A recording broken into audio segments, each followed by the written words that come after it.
Let's talk about self-belief, explore the neuroscience of it, and try to understand how we can believe in ourselves more. The first thing we're going to look at is the two parts of the brain that are being used when it comes to self-belief. And the brain is much more complex than just these two parts, but we're going to kind of dumb it down. The first part, the prefrontal cortex. This is the part of our brain that is being used when we are actually doing the thing. This is the part of the brain that is telling you to perform whatever action you are trying to perform. This is the true driver. This is the part of the brain that is behind the wheel, right? The second piece is our amygdala. And our amygdala is our emotional driver. This is the thing that triggers fight or flight. The amygdala was extremely important when we were cavemen, right? When we were genuinely fearing for our lives. When you walked in a cave and there might be a bear in there. But now you will go out and perform actions that do not need a fight or flight response. They are not life-threatening, but yet our amygdala still fires, right? Our amygdala still senses fear because it believes that if we fail, we may be judged. Other people's opinions are going to affect us, right? So that is why the amygdala still has a very large part in our self-belief and performance. The amygdala, I like to think of, is the kid sitting in the back of the car, kind of, screaming or yelling out, oh my gosh, there's a deer on the side of the road, whatever it may be. That amygdala distracts our prefrontal cortex who is driving the car. So when your amygdala is firing, sensing fear, sensing the idea that we might fail, and if we fail, X, Y, and Z is going to happen, it is going to send out all these emotions, nerves, anxiety. That's when you get the butterflies in your stomach, whatever it may be. And when that is happening, the prefrontal cortex cannot drive the car to the best of its abilities. That is why your palms start to sweat. That is why your arms get heavy. That is why, your legs get a little bit weak, right? So what can we do to avoid this? And when I say avoid this, we really want to be able to quiet that amygdala. We want to erase any doubt that we have in our head over our ability to succeed.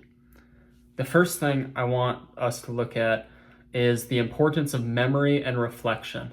So the brain itself loves memory. The brain uses memory to form opinions and assumptions.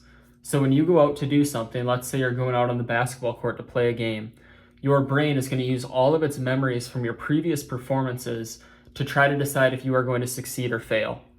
And if your amygdala senses that, oh wow, we've failed doing this many times before, it's going to fire that fear, right? That fear that we might fail. It's going to make you very emotional in that sense. So what I want us to really do is we have to use memory and reflection as a tool for us. We have to reflect on all of the times that we have succeeded, all of our positive performances, all of our successes. Because when we can recall those memories, that silences that amygdala. That says, actually, no, we are okay. Actually, I am capable.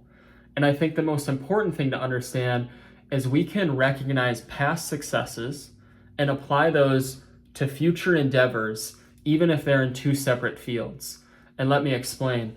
I like to reflect on times where in the past I have entered a situation with uncertainty. I have gone into a game with uncertainty of how I am going to perform. And then I have performed well. I have figured it out. I have gone from uncertain to success. And that way I can trust myself. So the next time I am in an uncertain situation, wherever I am, maybe I'm entering a new work meeting at work, I'm about to talk to my boss, and I'm feeling very uncertain, very nervous about this situation. I can say, I have felt this before. I have been in these stressful situations before, and I have succeeded. I can trust myself. One of my favorite examples of this is when I was growing up, my dad took my brother and I to rock climb at a rock climbing gym, right? And you clip your harness into this automatic belay. So when you fall, that belay slowly lowers you to the ground. But when you climb up, you get 30 feet off the ground and you look down and you go, wow, that's really far. And you're really, really scared. And you jump for the first time without having any trust in that belay system. And it brings you down nice and slow. The next time you climb up there, your brain has that memory of the belay system successfully and safely lowering you down to the ground. And your brain now trusts that belay system. It works the exact same way with yourself. You are the belay system. When you climb that wall and you put yourself in an uncertain situation, a situation where you're scared, where your amygdala may be firing a little bit, but you know that you have that belay system. That belay system is you.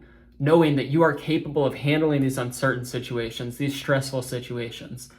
That allows you to still perform at the best of your ability.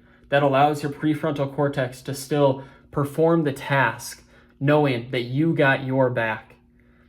The second thing I want to touch on is preparation. Preparation is another way we can avoid having our amygdala overwhelm our prefrontal cortex in the event. Think about this. You go to take a test, right? You're taking a test at school next Wednesday, and you know that you are going to be nervous for that test. So what can you do to be less nervous? You can prepare. You can study. And these are things that we have to identify with any event we are going to do. What can we do to prepare? What can we do to study? What can we do to ensure that our amygdala doesn't have a very extreme reaction when we are in the moment? And some of those things can just be reflecting, journaling on past times where I have already been in a situation like this and succeeded. So remember, memory and reflection, along with preparation. I think the final thing I want to touch on is fantasizing and imagination. Too often we get into a situation, and that is the first time our brain has ever been there. Again, for example, we are going to go into a meeting with our brand new boss. We just got accepted into a new company, and we're going to meet with our boss for the first time. If you walk into that meeting without ever imagining how this conversation is going to go, you're going to be very caught off guard. You're going to be overwhelmed. Your amygdala is going to be firing because it doesn't know what to expect, and it understands that if we fail here, we are going to be put behind the 8 ball at our job. So what can we do to help keep our amygdala from firing in that moment? We can imagine, we can role play, we can pretend that we have already had that conversation before. Whether it's having it in your head, whether it's preparing with a partner or a friend ahead of time, or whether it's even reflecting on past conversations like this where you have been very successful. So always remember to fantasize events. It is okay to imagine, to pretend. I like to think of Damian Lillard, one of the best NBA point guards of the modern generation. He hit a game-winning shot in the playoffs. The reporter after came out and asked Damian, was this a lucky shot? And he said, luck? No, this was not a lucky shot. I have hit that shot so many times in practice. I have imagined myself hitting that shot countless times before. I was prepared to take that shot. I have envisioned that exact same moment. He was fully prepared. He had practiced it. He had visioned it. His amygdala was not reacting at all when he was going to shoot that shot because his amygdala knew that he was prepared. His amygdala knew that he had imagined this before. He had already been in this moment. This is not a new moment. And that allowed his prefrontal cortex to execute without any feeling of fear or nerves, and it allowed him to hit the shot. So when it comes to self-belief, there are 3 things that I want you to take away, one of which is the ability for memory and reflection. Reflect on your positive times, right? So often us people who are overachievers, they like to think of everything they are not doing. You have to remember the things that you have succeeded in, all of your successes, all of your wins. That's going to empower you to believe in yourself more. Number 2, you have to prepare yourself for the event, whatever that may be, practicing, studying, getting yourself in the right mindset so when you enter that event, it is not the first time you have been there. And number 3, use your imagination, pretend, fantasize, live in the moment. And that way, when you get to the moment, it is not your first time being there again. So I appreciate you watching. Let me know if you have any questions, and believe in yourself.